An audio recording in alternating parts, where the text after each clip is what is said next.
شب برات میں قبر کے اندر ایک ہلچل ہوتی ہے اور سارے مرحومین جو قبر کے اندر مردے ہوتے ہیں، یہ کچھ تو ایسے مردے ہوتے ہیں جو اس کی وجہ سے بڑا خوش ہوتے ہیں، کچھ مرحومین ایسے ہوتے ہیں جو اس کی شب برات کی برکتیں انہیں حاصل نہیں ہو پاتی ہیں۔ چونکہ جو شب برات ہے نا، تو اس رات میں آقا علیہ الصلوۃ والسلام ایک مرتبہ حضرت عائشہ فرماتی ہیں کہ میں نے رسول اللہ صلی اللہ علیہ وآلہ وسلم کو 14 شعبان یعنی 15ویں شب یعنی شب برات میں ہم نے اپنے بستر پہ نہیں پایا، تو ہم آقا علیہ الصلوۃ والسلام کو دیکھنے کے لیے نکلے تو دیکھا کہ آقا علیہ الصلوۃ والسلام جنت البقیع میں یعنی جو قبرستان تھے وہاں پر آقا علیہ السلام گئے ہوئے تھے،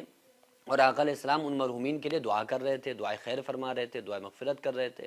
اور ان سے بات چیت کر رہے تھے۔ قبروں کے اندر جو لوگ تھے، جو مرحومین تھے، جو صحابہ تھے، جو مومنین تھے،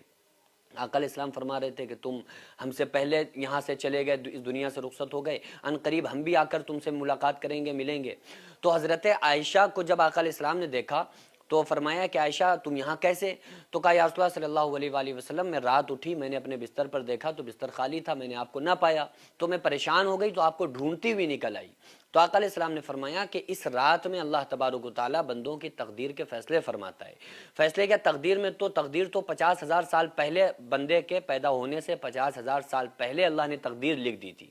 لیکن اس میں سے پھر پوری سال کا جو کیلکولیشن ہوتا ہے وہ اللہ تعالیٰ اس رات میں کرتا ہے، یعنی شب برات میں اللہ تبارک و تعالیٰ آئندہ سال ہونے والا کیا ہے وہ ساری چیزیں لکھتا ہے۔ تو آقا علیہ السلام نے ارشاد فرمایا کہ میں اس لیے یہاں پر آیا، دعا مغفرت میں نے کی، اور میں اس لیے دن میں روزہ رکھتا ہوں کہ جب ہمارا نام اعمال پوری سال جو بھی کچھ ہوگا وہ لکھا جائے تو اللہ تبارک و تعالیٰ کے جو فرشتے لکھے تو مجھے روزے سے پائیں اور رات ہماری یہ عبادت میں لکھی جائے۔ تو بہرحال یہ کہ اس کی وجہ سے جب شب برات آتی ہے تو بہت سارے لوگ اپنے مرحومین کی قبروں پہ جاتے ہیں۔ حالانکہ آج کل تو جو قبروں پہ جا رہے ہیں وہ صرف ایک انجوائے کے طور پہ جاتے ہیں، پکنک منانے کے لیے، انجوائے کرنے کے، چلو بھائی قبرستان چل رہے ہیں اور گھومنے پھرنے کے لیے۔ حالانکہ آقا علیہ السلام نے ارشاد فرمایا میں نے تمہیں قبروں پہ جانے سے روکا تھا، لیکن اب میں تمہیں اجازت دیتا ہوں کہ جایا کرو۔